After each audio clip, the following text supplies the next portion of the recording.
Hello বন্ধুরা, আজ আমি রান্নার রেসিপি করিনি। আজকের আলু মাখা ভাত হবে, তাই আলু থাসছি।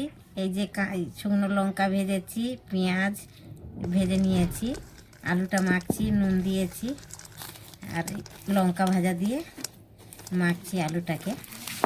আজকে সব এই আলু ভাতে খাওয়া হবে। আর বেগুন পুড়িয়ে রেখেছি, ওটাকেও মাখবো। এটা আগে মেখে দেখাচ্ছি আপনাদের।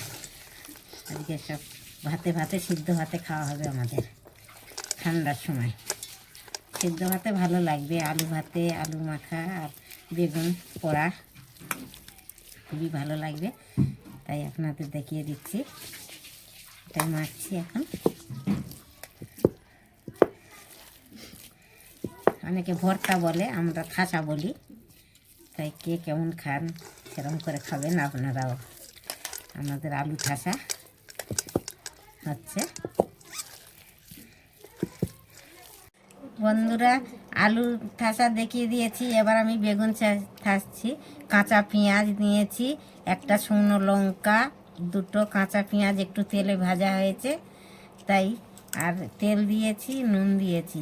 কাঁচা পেঁয়াজ দিয়ে আমাদের ভালো লাগে বেগুন থাসাটা, আর আলু থাসাতে ওই ভাজা পেঁয়াজ দিয়ে ওটাও ভালো লাগে, তার জন্যে ওটা ভাজা পেঁয়াজ দিয়েছি, এটা কাঁচা পেঁয়াজ দিয়ে থাসছি।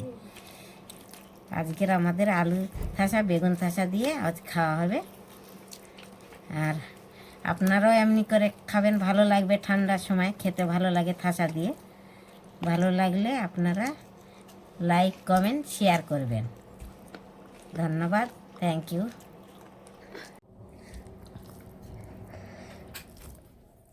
মা খেয়ে বলো কেমনি হয়েছে। খুব ভালোই হয়েছে, খুব ভালো লাগছে খেতে।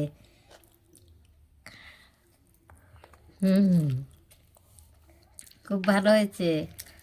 তোমরাও এমনি করে সবাই খাবেন, খুব ভালো লাগবে।